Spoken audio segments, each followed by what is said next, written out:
Toronto Mike or Mike Boone. Which one do I put in with for you? Does it matter? Oh, it doesn't matter. Yeah, they both go to the same place. But now we're live on YouTube.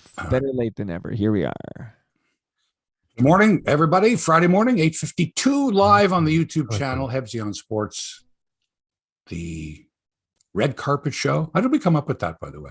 I don't know. That was your thing, like before. Was it? Wait, no. I don't think I suggested the red. I think that's your suggestion. Is that mine? I can't remember anymore. That expression is more your style. Is it? I think so. I don't even watch red carpet shows, but I will say you were on the red carpet, Mike. You were all over the red carpet at TIFF. I saw you with every possible star, every local media personality, weekend Andrea anchor. Case, yeah, Andrea Case, one of the all-time greats. Andrea Case. Oh, she was delightful. Yeah, that's the first time I met her. I worked with her at Global many years ago. A lot of very talented people, but it's good that you got your pictures taken with them. But that's very red carpety.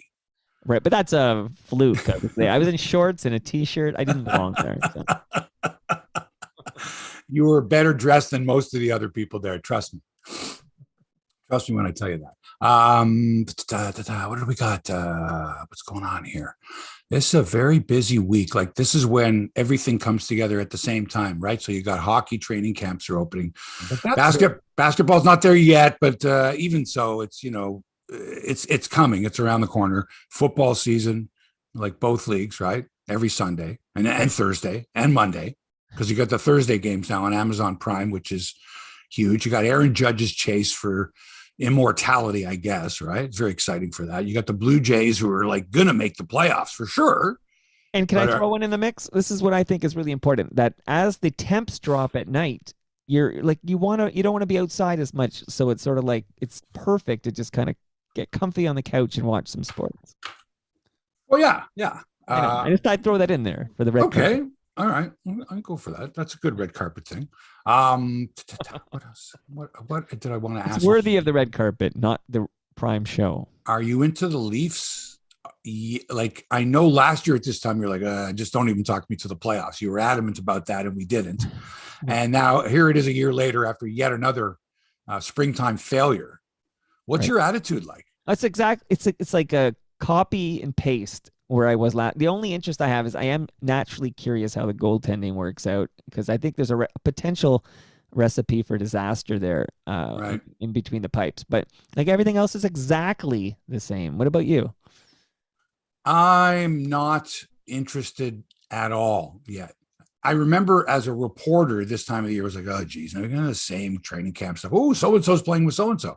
The difference now is that whenever three guys get together on a line in practice, not even practice, this is training camp, right? Like, all right, you three. Right. There's somebody jotting down the numbers. Oh, so-and-so was playing with so-and-so and so-and-so. And this is where this subculture of, who are the defense pairings? Stuff like that is just, like, I went through that. And, like, there's no rhyme nor reason to it. The only thing you could do is down the road say, these two played once in training camp together back in, 2022. Right. But I get it that people, you're starving for information. There's so much information available. There are reporters. They're more than happy to jot down the line combinations, tweet it out immediately. I'm amazed at how they can really do their job. Like, how can you be watching what's going on while you're tweeting something out? Like, that to me is, because I know when I go to tweet something, I miss what's going on the screen. I got to wait to a commercial or whatever. If I do, I'm like, did you see that? No, I was tweeting something from the play before. But you get a lot of that. I need you to tweet something for me. Hang on one second here. I have to do a little bit of adjusting here. What? Get out of here. All right, I'm calling up your YouTube just because I like to keep an eye on the live chat. Say hi to, let's see who's there. Wayne Brown, Andrew Reeves. What's up? Jeremy V. Jeremy's all or nothing again for the Leafs? ? From Jeremy. Well, all or nothing is a weird expression because, we've had nothing and we're still here, First round, listen, come on. If I said to you right now, I say, listen, the Leafs are going to make the playoffs, for sure. They may not win their division, but they're going to make it, and they're going to win around. That means they're going to win around in their division. That means they're going to beat either Florida or Tampa, unless they win the division, then they get a first round bye, kind of a thing, right? Is that right? That's how it works, right? Something like that. I'm I trying know, to think I of, forget. I'm Andrew having G's trouble with though. the I just want to format. address him real quick here before we rock Yeah, and roll for go real. for it. He's asking if we're enjoying the weather today, and I'll say so. I did a 5 kilometer ride this morning because I just dropped the kids off at school, and I do a little Nice. look around the block. And I will say this is the truth. So I was dressed like I am now, which is shorts and sandals, but I had a hoodie on.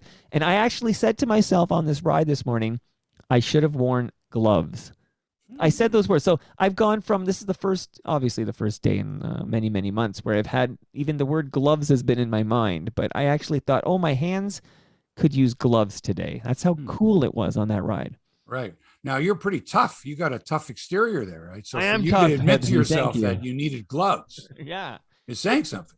Because yes, absolutely. And I mean, I was fine for the 5K without gloves, but I honestly, if I could do it again, I'd wear gloves.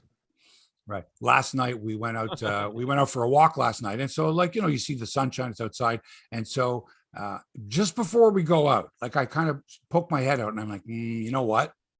Time to get the jacket out, not the hoodie.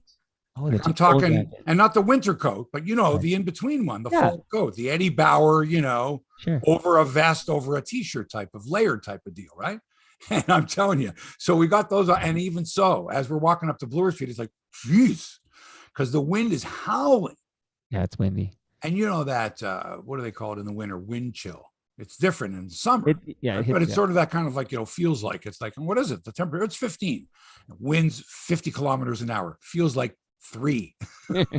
No joke, man. No joke. We're this close to frost warnings. Okay, just don't say that. As a grower, you never want to hear that. It's this early. You never want to hear that. Frost on the pumpkin is different. Think about that. Frost on the pumpkin is, second, third week of October. And not a severe frost that it's going to ruin any crops or plants that haven't been harvested. But you get some severe frost, or you get it for a couple of days in a row, or the weather doesn't warm up the next day, and that frost remains for long. Oh boy, you got problems. So don't even say that. It's still September. You got trouble. Right? Seriously, Mike, don't say that for 2 weeks. I don't want to hear that word. Now I feel bad. I said that. I'm sorry. No, but just like Ixnay with the Ostfrey, okay? Yes. Do you Ixpay Attenley? That's do you speak Pig Latin? And Ixnay on the Ombre was also a pretty good Offspring album. It is a good one. That is good. Actually, it's funny because my son, who's now 30, when he was pretty young, he dug the Offspring. They had that one smash. That album smash was great. Terrific. Got to keep them separated. And I think they're still touring. Yeah, and he got he was a smart cat, that Dexter Holland, as I recall, at a PhD or something like that. We're gonna get into music at some other time. Let's All right, you ready? Maybe going. I'll watch for your cue. I can see you on my screen. This is very exciting. Okay. We are live in 5, 4, 3. The following podcast is proudly sponsored by one of the finest public golf courses in all of Ontario. It's Crosswinds Golf and Country Club in Burlington. And I'm telling you now, go and play it. It's fabulous. 18 holes of championship golf, suitable for all levels of play. Yes, including mine. Gorgeous views of Rattlesnake Point and Mount Nemo along the Niagara Peninsula. Sorry, the Niagara Escarpment. I get them mixed up. And the finest customer service that's allowed by law. You'll feel like a member of a private golf course when you experience what Crosswinds has to offer. So don't delay, because fall golf is here, and you might even have to wear gloves like Toronto Mike did. And at Crosswinds, man, it's beautiful. We were there Monday. We had a great time on Customer Appreciation Day. You'll love it too. So book your tee time online now at crosswindsgolf.com and save $10 per golfer. And when you get there, tell them Hebsy sent you. Now, Mike, let's start the podcast.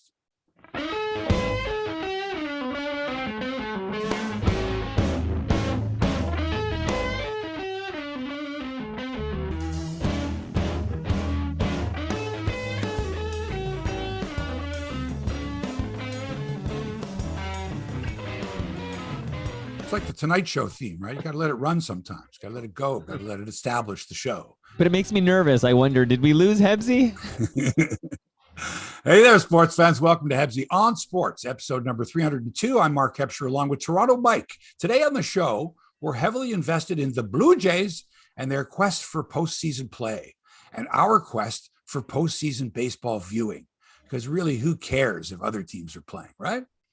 3 more games against Tampa this weekend, and they had better improve on last night's stinker. Oh, we'll talk about it. Oh, yeah, we'll get to the crazy wild card race in a minute and look ahead to the final couple weeks of the season. Oh, it's so exciting. Also, Aaron Judge's pursuit of Roger Maris's record continues. He almost tied him last night. There's a deep drive, deep to center field. Everybody went nuts, caught on the warning track. But very exciting. Right. By the way, Mike, what would you do? I'll ask you this later again, but in the intro, and I'll listen to the listeners.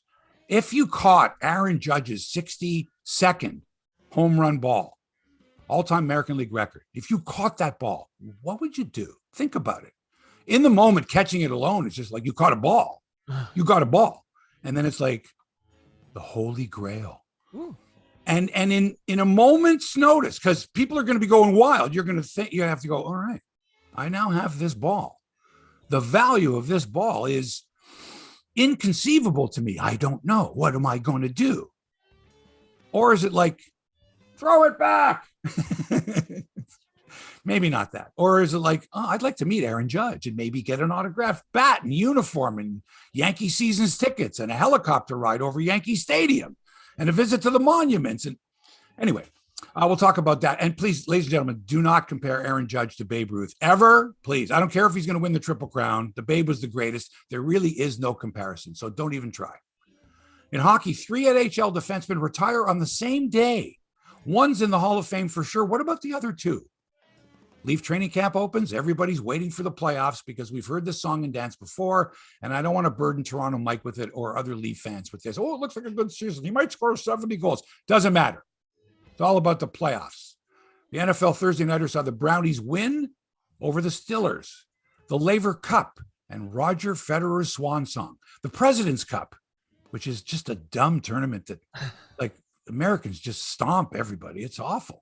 And the Boston Celtics suspend their coach for a year because he was stooping somebody that he wasn't supposed to be stooping. Stooping. You don't, even though it's consensual, you don't stoop somebody in the same organization. You know what I mean? Like, go on.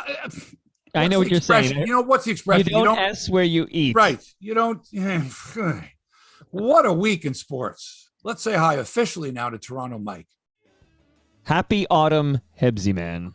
Yes, it's the autumnal Hebsy on Sports. That's right. We're into the season, the best season. What sport isn't taking place right now? What sport is not? It's quiet.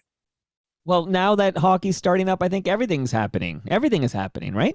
Everything. Lacrosse season is it's a ways away.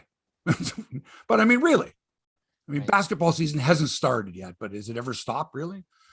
Anyway, it's very exciting. And let's get to it, Mike, here, because it's all about the Blue Jays right now. It's playoffs. It's fucking Tampa. God, I hate Tampa.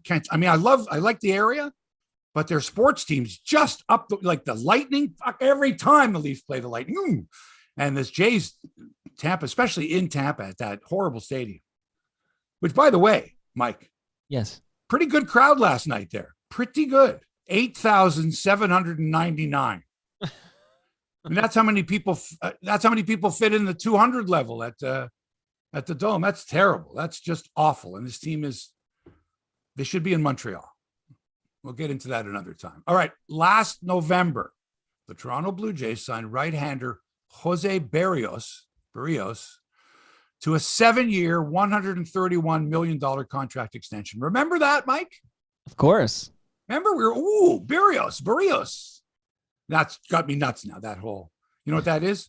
That's Shapiro, and that's the famous one from Seinfeld. Which one? Levine. Okay, and also WKRP. This is Les Nessman, Chai Rodriguez. No, but that's different. That was a. I mean, I don't know. I'm trying to listen to. I'm trying to hear Dan Schulman's voice in my head. He goes Berrios, right? It's Berrios. He says Jose Berrios. Quick aside, real quick, is that I just heard an interview with Leslie Ann Fernandez. Okay, what's her name? Layla Fernandez. Apology. No. What is she? Leela. Leela. On the Okay. commercials. But she calls herself Leela. Hi, I'm Leela with the new camera with the pixel. Okay. Leela. She calls herself Leela. Come on. You're right. Okay. Leela is what she calls herself, but she also wants the middle name in there. Like she's asking, she prefers if you bring back Annie, like Leela Ann, not just Leela. Because people have just gone with Leela Fernandez. But she calls herself on the commercial. She says, hi, I'm Leela. Not I'm Leela Annie. I'm Leela. So how do you expect? Listen, if you call yourself something, we're going to call you the same thing. So what does Jose call himself? Now in midstream, you're saying, please call me something else. Well, like Joey Bell, right? No, don't even. Or Manny Lee. But tell me what? How does Jose say his last name? I don't know. Okay. I don't know. JB, I'm going to call him from now on. JB, right-handed pitcher, 7-year, $131 million extension. And at the time, the Blue Jays believed they were locking up one of the game's most reliable young starters. And we thought the same thing, didn't we? Mm-hmm. I wonder, I know what I'm thinking today. What are you thinking today about Jose Berrios? Not so good, Al. I would say, okay, and I believe that I don't think I'm stretching a point. He's been an unmitigated disaster this year. We've given him lots of slack. Remember, on opening day, he got bombed. He was our opening day pitcher. He got bombed. Did he not last a third of an inning, Mike?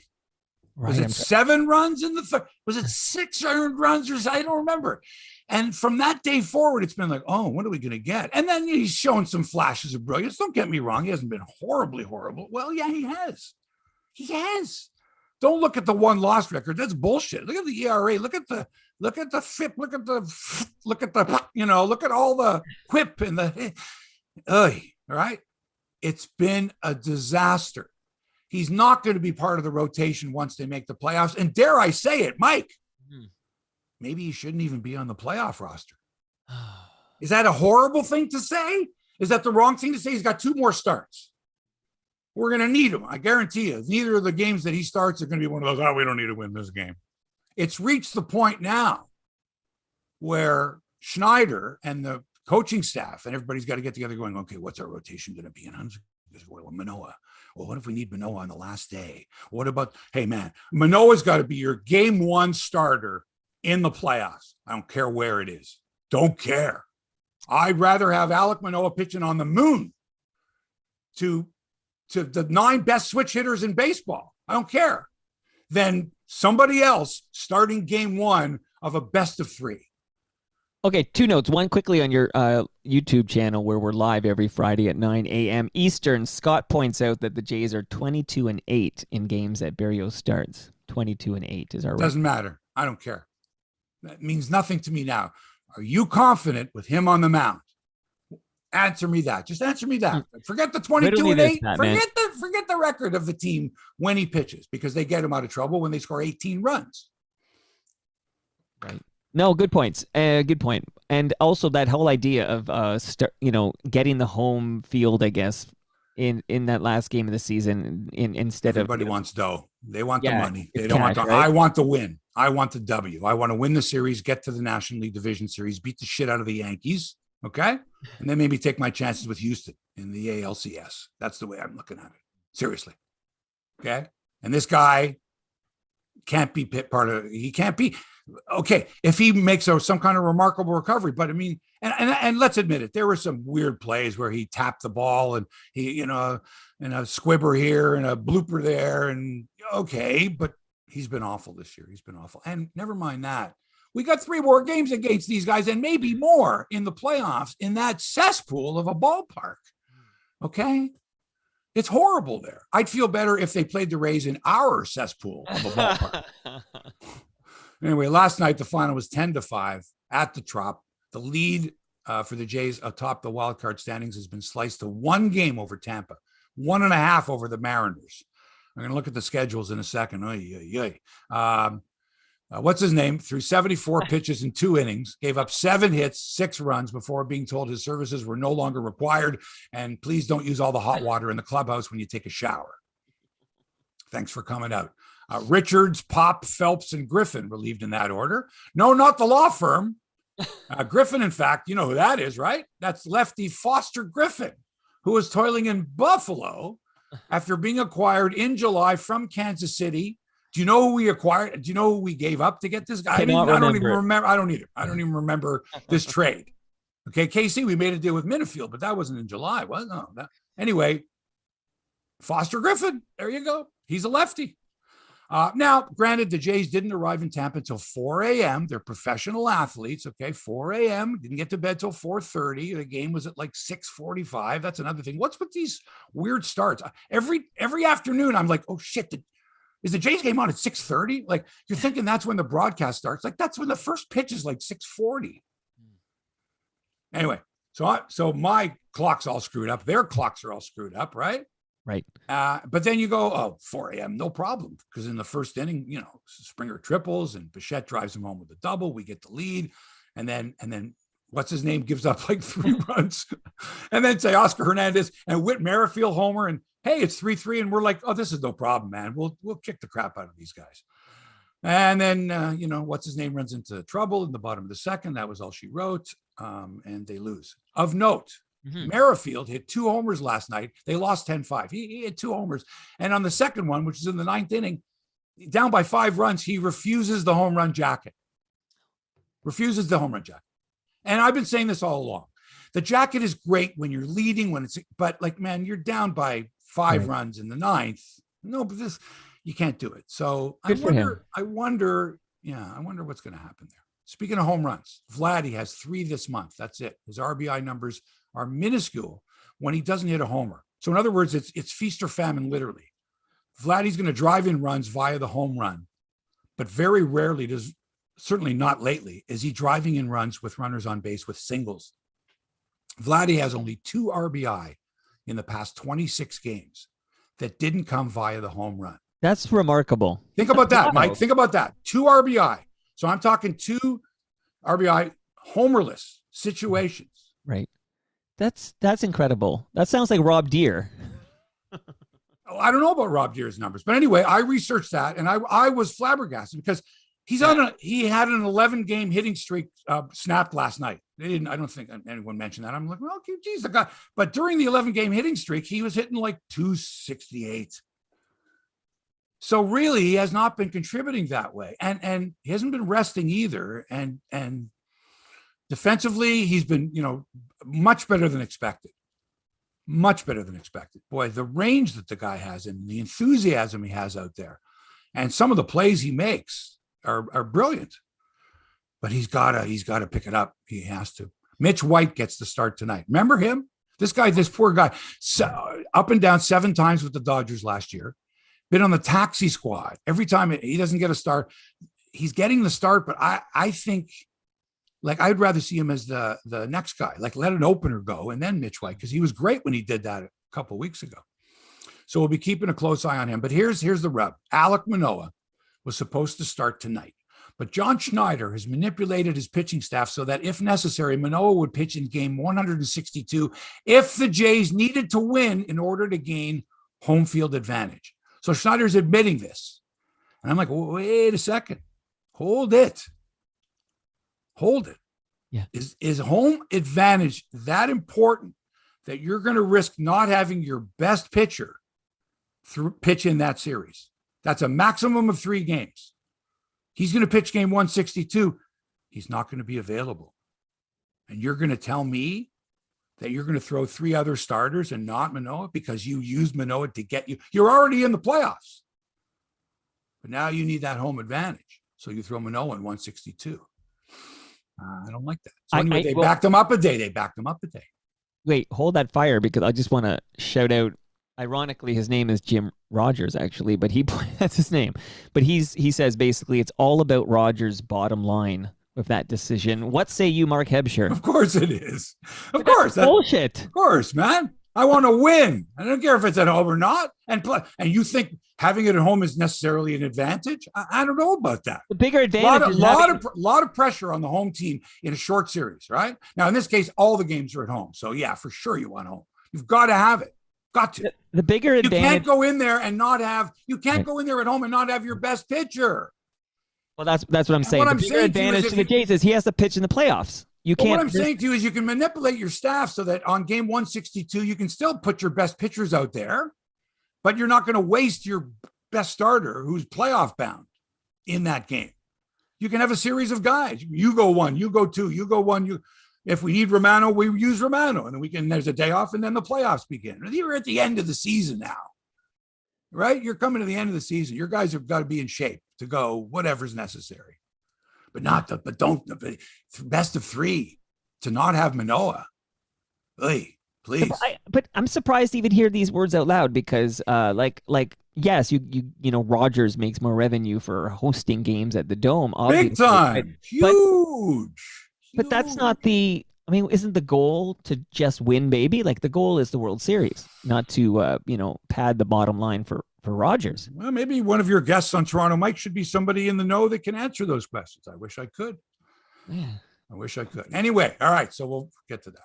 Okay. Aaron Judge of the Yankees got everybody excited last night at the house that Ruth built. I find that ironic because I don't think they'll ever call it the house that Judge built, because you could hit a pop fly to right field and hit a home run. We'll get on that. So he's sitting on 60 home runs, and it's an incredible feat. Don't get me wrong. Right. It's incredible. I don't care the size of the ballparks. That's something these days. In order to break Babe's record, though, he needed a dinger in the 9th inning of a 4-4 game with Boston last night. And I'm telling you, Matt, I'm watching. He blasted it deep center field. This could be it. It was my heart's jumping out. I'm sure everybody there was like, oh, my God, I could be witness to history. And it was caught on the warning track. Now, of course, Judge is being compared to Babe Ruth, naturally, in this magical season that sees him leading the American League in hitting, home runs, and RBIs. That would be a triple crown, and that's a rare feat in baseball, and that is incredible. But in reality, if you really want to compare Judge with Ruth, there's no comparison to this season that Judge has with Babe's season in 1927. Consider this. Babe Ruth hit 60 home runs, drove in 165 runs, and hit 356 that year. His OPS was 1.258. He walked 137 times and struck out 89. Aaron Judge has 60 homers, 128 RBI. He's only hitting 316. Ruth hit 356. Judge has an OPS of 1.126, amazing, and has walked 94 times and struck out 160 times. But as well, Judge plays in tiny ballparks with short fences. When Babe Ruth played, it was 472 feet to center field at Yankee Stadium. 472. Wow. Are you kidding me? 438 in the power alley. Now, Yankee Stadium center field's 408. Wow. All right. It's like 377 in the gap. Come on. At Fenway Park, when Ruth played, it was 352 to right field at Fenway. 352. Now, 302 feet. Yeah. So, and okay, but again, I can't take anything away from Judge because, but when you compare him to Ruth, yes, I can. And I'm not saying that Judge is going, oh, yeah, compare me to Babe Ruth. No way. He's not like that. He knows. Right. So consider this. And the Triple Crown thing would be tremendous to see. But hitting 316 to win the title is like one of the lowest ever batting averages. Would be one of the lowest ever in history of the American League if he won it. So listen to this. Babe Ruth won the home run and RBI crown together 5 times, led the league in homers and RBIs 5 times. That year, his batting averages, those 5 years, were 322, 376, 378, 393, and 372. And he didn't win the batting title any of those years. So he didn't win the Triple Crown. And the only batting title he won, 1924, he did it with a 378 average, and he didn't lead the league in RBIs that year. So Ruth was greater. And if you don't believe me, consider that when he hit 60 home runs in 1927, several teams in the major leagues did not hit 60 home runs. Full stop right there. He hit more home runs than entire teams. That's it. How's that for context? Is that context? Yes, because that's relative to other batters of the time, and there's no context. I haven't actually heard these comparisons, but so 61 ties him with Maris, and then is it? So Maris did it. Maris did it in a 162 game season. Sure. That was the first year they went to 162 games. There was expansion, right? The Angels, the Los Angeles Angels, they were called at the time, and the new Washington Senators. That was actually the Minnesota Twins. The old Washington Senators moved to Minnesota to become the Twins. And then Washington got an expansion team. Right. So they added 8 more games. So now it was a 162 game season. That's why the asterisk. That's why. How many games did he do it in, right? Which was the determining factor, according to Ford Frick, who ironically was Babe Ruth's ghostwriter, not ironically, and wanted to preserve the Babe's legend. So he just said, nope, we're going to put an asterisk there because he did it in 162 game schedule. And this is the American League record because, of course, we have those lots of bigger single seasons in the National League, but they were all linked to steroid use, I believe. Yeah, they absolutely were. Absolutely were. So now the question is, Mike, is that so he's on 60. Let's say he doesn't hit another home run. Let's say he comes to Toronto Monday, Tuesday, Wednesday, and he's sitting on 60 still, or 61. So he hasn't broken Maris's record. And you're sitting in the bleachers in left field, and you catch the ball. You bet. No, it hits somebody behind you, ricochets, bounces in front of you, and you just grab it. And now you've got the ball. Okay. You've got about 20 seconds before you get in your mind to separate reality from fact, from future, from fantasy. What do you do with the ball? Well, I only need 2 seconds, Hebsy. I make sure I've got full possession and I've got this ball. It's not like I'm not fighting someone for it. It is in my full possession. It's yours. You've got it. And I hang on for dear life and hold on to that ball. And I don't do anything right away. I wait a little bit. But people are all over you. Wait, the cameras are coming. Here comes the guy. Here comes the guy from the Yankees with security. Okay. He's coming right. He's got a big smile on his face. He's coming for you because he wants that ball. He's the first guy there. Everyone's waiting. Trust me, they've added more security. The Yankees, they want that ball, and I have that ball. When Judge hits that ball in Toronto, you're going to get that ball. And now here they come for you, and you're clutching it even tighter. What are you going to do? I got 4 kids I want to put through university, and that ball is my ticket. That's my golden ticket. Shout out to Willy Wonka. I don't care. I'm going to shout out Canada Kev on your YouTube page. It says, stick it in your pants, okay? I'll do it. I'm taking that ball with me, and I'm going to assess everything and find out what the true monetary value of that ball is, and I will sell that ball. What about you, Hebsy? What are you going to do when you catch that 60-second home run ball from Aaron Judge? I have no kids to put through college anymore. And quite honestly, as a fan, I would just say, listen, man, I'll give you the ball, no problem. What? I want to meet Aaron Judge. All right. I want some signed memorabilia. I want seasons tickets to the Yankees. All right. And I want some type of lifetime agreement. Right? That I donated this ball. No cash changes hands. I don't need the money. I want the experience. You got that? I'm listening. I'm surprised, but no, because to me, to go through the process of how much can I make? Oh, another 70,000. What am I going to do with the other 70,000? I can't think that way. In your case, you think clearly because it's like, this is what it's going to cost me to put these kids through university. You've got a figure in your head, I'm sure, Mike. But maybe you want to put my kids through university. No, I don't want to put you. But what I do want is I want the experience, not just here you go. Here's the ball. Here's the cash. I would seriously like to go, hey, Aaron, this is for you. Dude, man, thanks, man. This is Aaron. This is that home run you hit. Here you go. This is the same league that canceled the World Series in 1994. And you're like, here, have the ball. I just want to meet Aaron Judge. Yeah. And like, again, no money changes hands, but I'll take tickets to Yankee games or some type of a lifetime pass that allows me to, see games when I want to. All you can eat loony hot dogs. Yeah, no, but that would be my thing. Anyway. All right, Mike. Wow, you're a better man than me, Hebsy. No. Mike, you're doing it for your kids, for your family. It's different. You're not taking it so you can buy a yacht. No, but if my kids money you want the money buy a so cottage, I think. Give me some lakefront cottage property. No, you can't. No, you're thinking of your kids first. I like that. That's good. It's very noble. Here's the Jays schedule. By the way, they're 13-7 in September. The 3 more against Tampa Bay. So tonight you got Mitch White and company. Tomorrow, Alec Manoah against Rasmussen. Sunday, Stripling against McClanahan. Then the Yankees come to town for 3.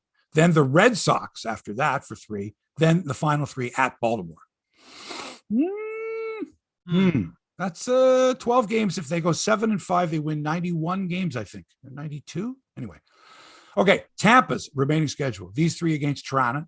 Then at Cleveland for 3. At Houston for 3. And Houston just skunked them 3 games in a row. And at Boston for 3. That's tough. They're in trouble. Seattle, listen to this, pushovers.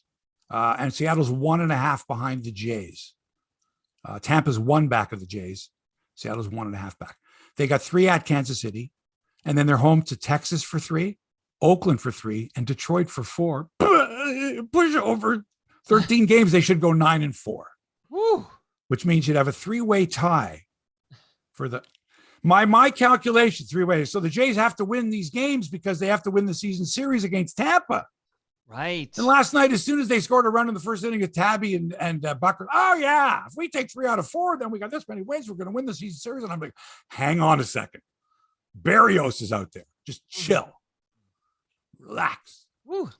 Okay, hockey now. But having fun, Hebsy, this is what we love, right? This is meaningful baseball, late September. God, this is fantastic. Woo! This is so much fun. Woo. Okay? I've been listening to the radio broadcast, though, and they gotta step it up. I need more enthusiasm. All right? Ben on his own, it's tough when you're by yourself, man. You're telling stories to yourself, not to yourself. That's difficult. But now that he gets to go on the road, and they got to send somebody with him. He can't be doing it solo on the road. And no offense to Ben Nicholson Smith, but those two together, just I don't know. I did like Dan Schulman's son, Ben Schulman, but same thing. They're a bit timid. Can I use that word? Sure. Meek? No. Meek is wrong. Meek is like weak. No, timid in that there is sort of, I don't know, afraid to project more or be more demonstrative or something there. That's kind of. Do you want more Joey Bow in there? Is that what you're looking for? I don't know what I'm looking for, but I don't know. And I miss Jerry. And Holy mackerel! But I miss the combo of two people, engaging me with conversation and fact and storytelling and such. Right. Okay, hockey now. The Leafs and every other NHL team begun training camp. It's about as boring as an assignment you could have as a reporter. It's fucking horrible. It's just, it's awful because you're sitting in a cold rink and you're like, who's that over there? And who's that guy over there? Austin Matthews has already said he's not going to talk about his contract, so don't bother. So don't. Mm-hmm. Okay, how many goals can you score this year? Oh, please again. You can't talk to Jake. They just talk about the goal song now. I know all that stuff. Okay, all that's just white noise. It's we need to win a round of the playoffs. You can't talk to Jake Muzzin because he's out with a back injury, but he was playing golf at the Leafs tournament earlier this week. Okay, but he's got a bad back. Hope he got the blessing of the docs. Sheldon Keefe hasn't decided on who's going to play with whom yet. He doesn't even know their names, half of these guys. Really, this is all just a prelude to a long, arduous season where nothing really is going to matter until the playoffs begin. Right. Matthews could score 70, could score 75 goals. The Leafs could finish first overall. They could go undefeated. It could happen. No. But the fan base has had enough. They're not going to get super excited until the Leafs have won a playoff round. Just one. Okay. That's how low our bar is here. No, just start with one. Right. We'll start with one. By the way, the Washington Capitals have told their organist, the house organist, that his services are no longer required. Oh.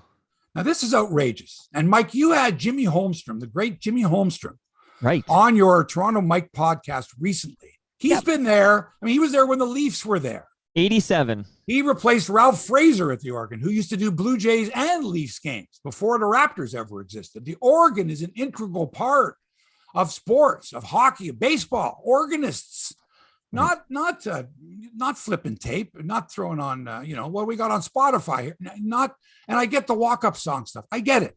Right. But come on, man. The organist is very important because without Jimmy Holmstrom, Leaf games wouldn't be the same. Okay.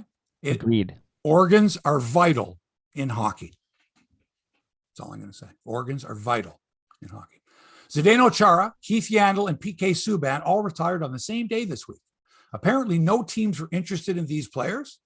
This is becoming a recurring theme, and I don't want to mention names, but guys like Joe Thornton, guys who are going to retire, should retire, will retire if nobody calls them. And then there's guys who, they might get a call next month or when a team has an injury in November, December, whatever. Have you been working out? Are you training? Can you come and play? Because there's just so many injuries in hockey, it just seems lately. Anyway, Zdeno Chara is a first ballot Hall of Famer. That's for sure. Agreed. But what about PK Subban and Keith Yandel? Mike Yandel played in 1,109 games, 989 of them consecutively. A defenseman. That's pretty good. Yeah. He broke Doug Jarvis's record. Doug Jarvis is not in the Hall of Fame. Yandel scored 614 points, but he never won the Norris Trophy. I don't even think he was top 3 Norris Trophy ever, and wasn't much of a playoff performer. I would say he's equal with Wade Redden. Ooh. Okay, good player, not a Hall of Famer. Better than Wade Redden. But I know where you're in the right ballpark there. Better than Wade Redden? I think so. Wait. I feel Wade Keith fell off Yandel. a cliff. Go ahead. Keith Yandel better than Wade Redden? Oh, okay. Not much. Not by much. Okay. PK Subban, definitely a conversation here, because Really? he had some great seasons in Montreal, and he had at least one really good season in Nashville. He won a Norris Trophy. He won a King Clancy Trophy, 834 games, 467 points, 3-time All-Star. Popular guy.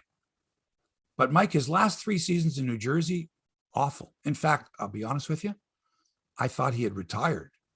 Really? I thought he had said that he was going to retire, something up to that. I mean, he was just such a non-entity in New Jersey. Right. So that to me is like kind of falling off a cliff. Like Wade Redden had some other issues. Right.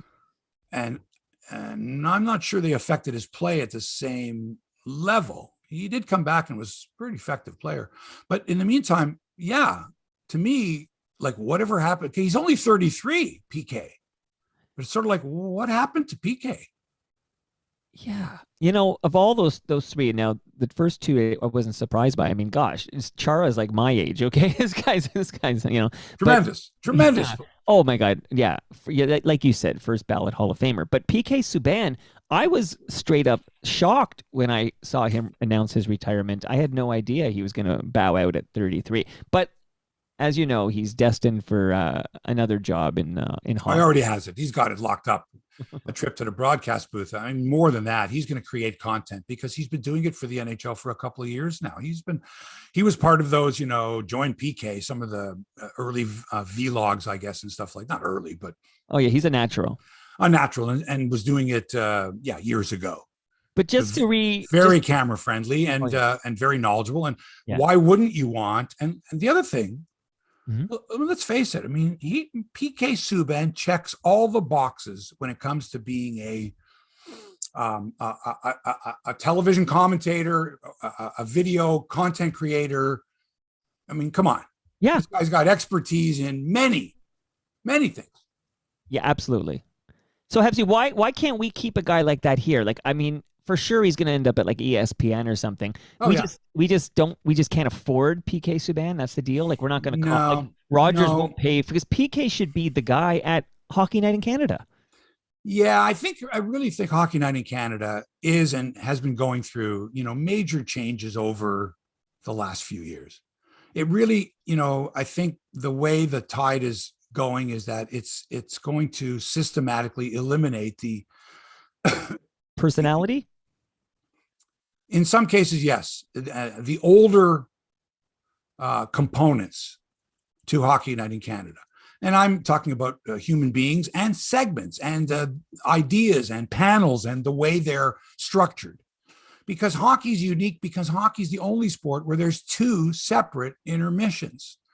There's no halftime in hockey like the other sports, okay? You got your pregame and your postgame, sure, but you've got 2 intermissions to fill, and it's important for television. It's been a big part of it, right? You know, they're not going to change that. Why can't we have entertaining intermission shows? Like PK, I don't know. Keep them here. That's what I watch when the Leafs are playing the Habs on a Saturday night. And I'm telling you, the direction they're going, Hebsy, is to make it as more boring. Have you noticed? This is the progression. Like, let's make this more boring. PK would make it more exciting. Well, how is he going to make it more exciting? Like, you tell me. He's got personality. No, but that's great. You're a producer. He's like Don Cherry without the baggage. So you're a producer and you say, all right, we want PK. What's his role? What's his role? Make him the new Don Cherry without the baggage. Like, all right. How do you approach that? Do you have him come on by himself and just go off on his own? Do you have a You can Ron? give him a straight Do you man, have, like a Ron McLean type, if not you, Ron McLean, somebody all like. right. So does Ron McLean now play the straight man? What do you think, PK? And he goes off, and But this that's is the it. way. The straight man doesn't matter, right? Like it's all about PK. You just need somebody to be his foil and set him Well, up. that's asking a lot of a guy to carry Hockey Night in Canada the way He can Don do Cherry it. did. He's that good. Is he? He's going to end up a star on Wow, ESPN. man. He's going to end up Wow. a star on ESPN. All right. Why can't he end up a star on Rogers, who has all the NHL rights? All right. Listen, I'm not going to argue with you. I don't disagree. I'd love to see him. Passionate about this. I'd love to see him. I'd love to see him. I just want to be entertained by an intermission again. It's been so long since I've enjoyed a Hockey Night in Canada intermission. Yeah, I think intermissions are going the way of the dodo. I think it's back to the news desk for an update. I think it's promote your other product, your other shows, your other stuff. I think people are not prepared to sit and listen to any kind of interview for any more than 2 questions of the guy as he comes off the ice, which they pre-record. The panel thing is risky. Okay. The way they do it on ESPN and on Turner is much better. There's personality. There's fun. Right. You know what I mean? It's fun. I don't know what's going on. What's happening with the panel? What's Biz Nasty going to say? What's Tocchet going to say? Even Gretzky, it's much more refreshing than some of the stuff we've got here. Look at it. Hockey Night in Canada is doing stuff that they're taking that show 32 Thoughts and they're taking it on the road this year. Oh. No Rogers hometown hockey, but 32 Thoughts is on the road. We're in London, Ontario with Friedge and Jeff Merrick. There's Christine cheaper to Simpson. Do that. Hey, want me to tell you something? It's going to be a lot more engaging. Right. That's what you want. You want engagement. Right. Stuff like that. I mean, I'm just saying, you check Twitter when PK is telling it like it is. Oh, I know. It would be great. It's a natural, and it's perfect timing for him, and he's very much in demand. Okay, NBA. The Boston Celtics have suspended coach Ime Udoka for the upcoming season, effective immediately, and with no guarantee that he'll be back with the franchise. Okay, this is a guy that took the Celtics to the finals last year against the Golden State Warriors. They hadn't been to the finals in like over a decade. Okay, Ime Udoka. So according to ESPN, The Athletic, and the Boston Globe, Udoka had a consensual relationship with a female member of the team's staff. So, quote, I am sorry for putting the team in this difficult situation, and I accept the team's decision, said Udoka, who led the Celts to the final. They lost in 6 games to Golden State, if you've forgotten. But what a run it was for the Celtics. So, Mike, I don't know how many females are on the staff of the Boston Celtics. I'm pretty sure everybody knows who these people are because it was consensual. I don't know how they could have kept it quiet, but in the meantime, you can't do that.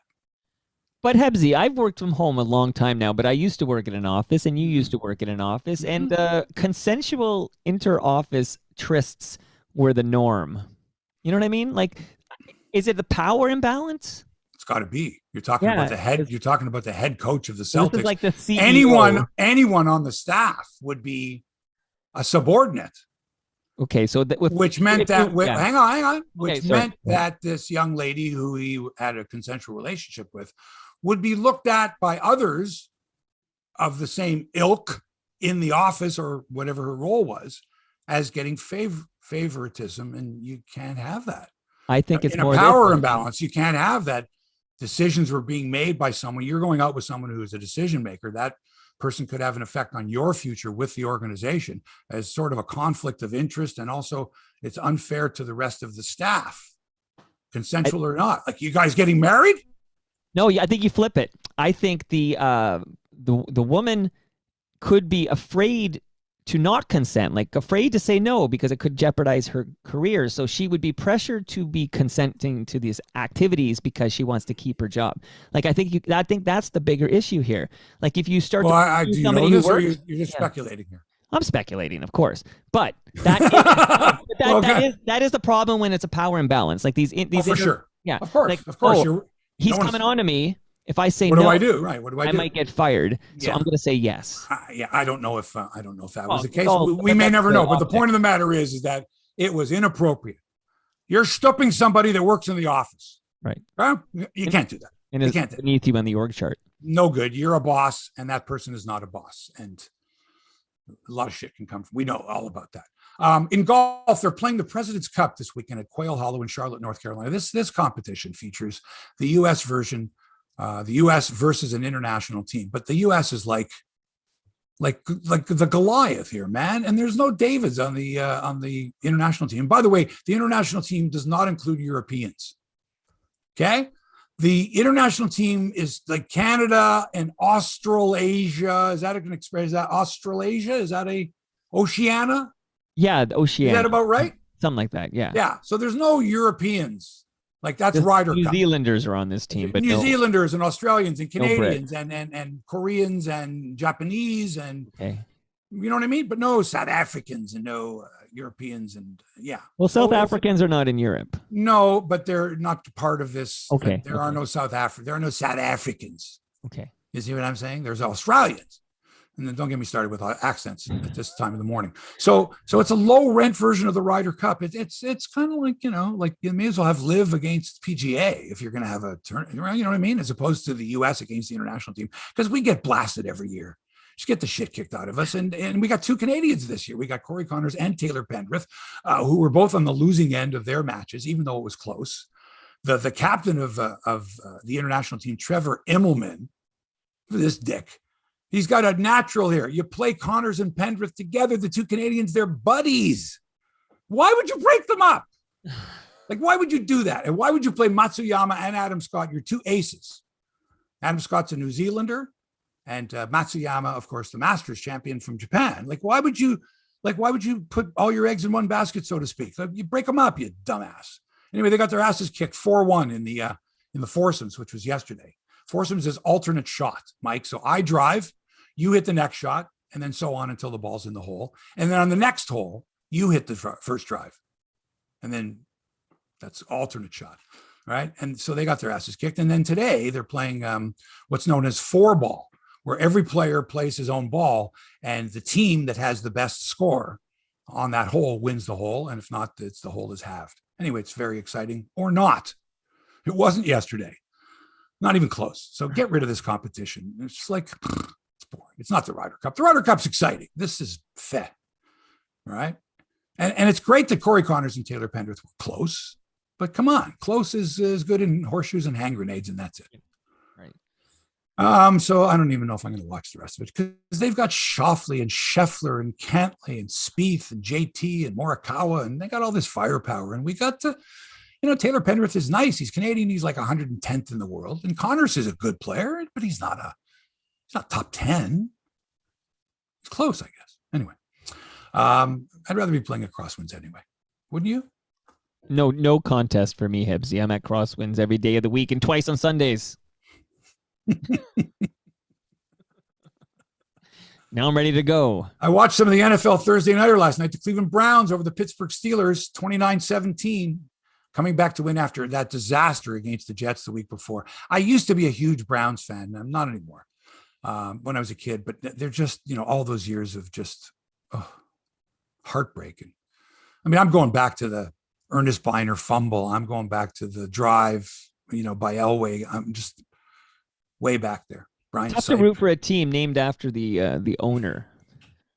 Well, the old owner, no. Yeah, just the new owner, old owner. The guy's name was Brown, Yeah, the original was Paul Brown. Yeah, and Jimmy Brown was their superstar. That's just too weird. Anyway, the Brownies now 2-1. Steelers are 1-2. Of regional importance this weekend, Sunday we got the Buffalo Bills in Miami to take on the Dolphins on Sunday. Both teams 2-0, so something has to give. I don't know what. The Bills favored by 5.5. Take the Bills, give the points. Buffalo looked so good the other night. Just clobbering Tennessee. Oh, they look amazing so far. Steamrollers. In tennis, it's last chance for Roger Federer. Last chance to see him in action. He and Rafa Nadal team up this afternoon at the Laver Cup in London. And it's on TSN. Looking forward to it. It's on, it's probably around 4:00 this afternoon. And they're the night match. They got two sessions. They got the day session and the night session. So they put the Federer Nadal doubles. I forget who they're playing. It doesn't matter. I think it's Jack Sock and somebody else. But it's Rafa and Roger together playing, and it'll be Roger's final appearance. It'll be great. Looking forward to that. Lots of tears. Broadcast news. The Raptors announced that all 82 of their games this year will be broadcast on radio and none will be simulcast. None. Okay. And they're going to go on the road, which is great news because when we talked to Eric Smith last year, he was doing the shows out of the studio, right? The road games. Anyway, TSN Radio has got Paul Jones and Javon Shepard on the call this year. The Fan 590 has Jonesy and Eric Smith handling the call. TSN and Rogers will split the TV games. Excuse me. I don't have real time to go over all the announced combinations, Mike. It would take forever. But I know Matt and Jack are doing TSN, and Matt and Alvin Williams will do Sportsnet games. Same as last year. I hope Alvin Williams picks up the tempo a little bit, and matches Matt's energy, because it's a little laid back for me, Alvin Williams. Meanwhile, and Mike, you were asking about the fan morning. Well, I want to read a note I got from Hebsy. His name is Glenn. Loves Hebsy on sports. He says, "Thank you, Glenn. Thank you. Can you and Mark discuss what's going on at the Fan 590 concerning their morning show? They have new hosts every 6 months." Is it that often? Well, this is, he might have some hyperbole in there, but it feels that way to Glenn. I mean, you yourself. Hang on. Okay, you're going to. So, who was the last? We don't have that time. What was the last morning team? What was the last morning team there? Blake Murphy was there. Okay, the current morning team is Ailish Fofar and Justin Cuthbert. That last name sounds familiar. Right, that's Chris's son. Wow. Right, I've not heard him before. Wouldn't recognize his voice. I don't know where he worked before that. I know he's been on somewhere before, and I don't mean to demean the young man at all. But I listened this week, and I think I mentioned to you, I believe it's the 46th incarnation of the morning show. That which includes, Brady 7 times. Brady by himself, Brady with Price, Brady with Lang, Brady with Price and Walker. Ash. Don't forget Brady with Walker, Brady with Ash, with what's her name? Ashley Docking. Brady with Price and Ashley Docking, all three of them. Yeah, and then there was there. So anyway, there's a bunch with Brady. There's Derringer with Marsden, Derringer with Landry, Landry with Marsden, Derringer solo, Inglis with Bowen, Inglis, Landry and Stellick, Landry and Stellick, McCowan, Crystal, Lumbee, Richards, Ziggy with Scotty Mack and Amber, Scotty Mack with Ziggy only, Scotty Mack by himself. There's just so many, and this latest whatever, and I'm sure I missed some. So now I'm listening, and it's like they just met, and they're, can I use the word again? Timid. Timid. Like, you've got an opinion, man. Let's hear the opinion. But it's sort of like, corporate's listening. I don't want to be, critical or whatever. But so yeah, it was very. I think meek is a good word. And I know it was only their first week together, but chemistry, you got to have some chemistry. Now, mind you, first of all, too much betting talk, just a lot of betting talk and not enough personality. And also a tough listen because you can't get the signal on Bay Street south of Queen. And when I'm driving this week, I'm dropping my girlfriend off at, this route I'm taking, and I'm like, and you can't get it. I can't get it. So okay, interesting, because they as you know, that 590 signal is supposed to be a big signal. Well, this is again on Bay south of Queen. Right. Maybe there's interference from the and maybe I just shouldn't be listening on AM radio in the car. I should be listening. But a lot of people are. I think. But a lot of people are. That's a saving grace. So that shows a work in progress, indeed, and they need to identify themselves more often, especially Justin. All I heard was, and I'd heard Alice before. I'd heard her going to break saying it's Alice and Justin, and the first thing I thought of was Justin Bourne, but that's not Justin Bourne, right? It's not his voice, and Justin. And then I remembered that Justin Cuthbert's name had come up, and has he been announced as the new morning show host, or is he? I just noticed today he's on the webpage for the first time. Hey. Yeah. Okay. Now, Alish was from, is it Alish or Alish? Is it Barrios or Barrios? I don't know. Well, okay. I haven't heard, but Alish was part of that other morning show, right? With Blake and who's the other guy they moved to 9 o'clock? JD Bunkus. That's right. We forgot about him. He's doing a podcast at 9 o'clock. Anyway, so now I'm listening to this, and now I'm flipping over to TSN 1050, and it's like night and day. I mean, Aaron Korolnik and Carlo Koliakovo have a fantastic chemistry. Aaron used to be the producer of the morning show when it was Carlo and Michael Landsberg. Right. Aaron has, to me, slid in, and he was on quite often, was on quite a bit on the mic. He has slid in seamlessly. I don't know how long they've been doing it for, a year, longer. Anyway, they've got a great energy. They got enthusiasm. They got good chemistry. They're not afraid to offer a controversial opinion or go at each other, which is what I want to hear. They're not afraid to rattle the other person's chain like you do with me, Mike. It's fun. So, yeah. And Overdrive in the afternoon is terrific. And, the fan has got to, I don't know, man, I know they're trying to now do something that's seasonal, but I got to know that if I'm flipping on the station, I can get at a certain time, but I guess they're going after the podcast. It's like, listen, if you can't hear it live, listen to the podcast. But I have to tell you, there are certain shows that should be live and available live, and radio provides that, and the podcast doesn't provide that. It just doesn't. And how important, Hebsy, is it for this Fan 590 lineup to be inexpensive? And I say that because the biggest change is that they took Brunt off the list, and Brunt was the best they had, in my humble opinion. And I haven't heard a lot of these new people. It's Ailish, by the way. Brian tells me it's Ailish is how you say that name. Mm-hmm. But how important is the cost of these personalities to the Fan 590? Well, it seems to me that, the bean counter a long time ago said, all right, slash budget as much as you can. And I think that, to look at the revenue that the Fan 590 is taking in, I don't know what kind of revenue they're taking in. I don't know what they charge for spots. I don't know if they're overloaded. I do hear a lot of promos, and on Rogers especially, mm-hmm. a lot of the between innings stuff. You've got your commercials, which they just run the same commercials, but they run a lot of promos, because think of all the content that they have to promote. Right. Sportsnet Central, 32 Thoughts, this game, that game coming up. There's just so much that they're using, what could be commercial time and using promos, which, as you know, are unpaid for. Right. Right. And so I don't know what kind of, I don't know what they've got coming in. I don't know. The number of viewers to Sportsnet games may not translate to, as big a number as we think. I don't know. But on the radio side, for sure, they're not taking in huge dollars. And I don't know what their numbers are like, but certainly not like in the heyday of radio. Well, I would argue that, and again, I haven't seen their T4 slips, so I'm speculating once more, but Ailish and Justin probably combined are not pulling in what a veteran like Stephen Brunt would command from. Oh, not even close. Right. Not even close. I wouldn't even speculate, but if you're doing morning radio and you're any good in a major market, you're well into six figures. Major market, you're well into six figures. I would say I would be surprised if either of these two are making close to six figures. Combined? I can't see it. You have to have experience and you have to have some cachet. Right.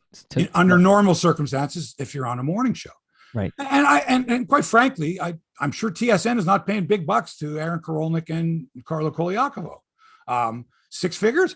I don't know. It's what kind of ratings do they have? What type of revenue are they taking in? Right? I don't know. I'm sure the big money is going, to the folks on Overdrive there. I would think that they're probably taking in some pretty good dough there. But anyway, you know what? To me, in a major market like Toronto, you've got to have some kind of name recognition. You've got to have some type of cachet. You've got to have some reason to want to tune these people in and hear what they have to say. And the people that are on the fan just doesn't do it to me, right? They sound like they're just getting to know each other. So you know who I listen to, man? I listen to like Roz and Mocha are fantastic, right? And their producer, they're great. They've been together for years. They're funny. They're quick. They don't, you know what I mean? Well, that's more engaged. Right? Whereas, these other, the ones that are on 98.1, the other Rogers station. What's that? CHFI? Well, that's Pooja and. Oh my God. They were TV stars, Okay. Doesn't translate to radio, Mike. This is the thing. Right. Doesn't translate. Radio is special. This. The voice is special. What I'm listening to. Can you tell me a good story? Have you got a good joke? Have you got some pace, some enthusiasm? If I want somebody reading the phone book, okay. But I mean, they've got people who, because like you say, they were good on television, or they're great writers, or good bloggers, that that I want to listen to what they have to say. No, in a lot of cases, most of the people who are writers cannot command my attention. Their voice can't do it. And Mike, you and I know a few of them. I don't have to mention names. Excellent, brilliant writers. Sure. And just like, I love your writing. Not crazy about listening to you tell me your stories on the radio or however. So there's people like that. Anyway, if I went back in time, Hebsy, like 10, 15 years ago, and I said, okay, in this Canada's largest market, Toronto, of course, and I'm speaking of Toronto, everybody, and the biggest sports radio station of the time, which was the Fan 590. And I said, your morning show is going to be not Chris Cuthbert, but his son, Justin, who that's a new name to me, I got to say. And he's on the morning show. It's not like I don't know if he did overnight. The morning show is Justin Cuthbert and Ailish Fofar. To me, I'd say, oh, they gave up. They got the signal, and they're billing because they have 590 and there's some heritage there, but they've given up. Like, it's not Strombo. It's not Strombo and PK Subban in the mornings. You know what I mean? Like, this is Justin Cuthbert. That would be a hell of a show. Yeah. See, that would be a pricey show. That would be expensive. That would be a heck of a show. I'd listen to that show. I know. I just thought about it. Let's do it. They don't have that. They're not going to spend the dough. Mike, you know what I'm going to do? And I think you should as well. What are you going to do, buddy? I think I'm going to listen a little more next week, and we'll get an update. We'll see if they've improved. I don't wish them any. I'd like to listen, but I want to be engaged. I want to be engaged. Not like I want the job, right?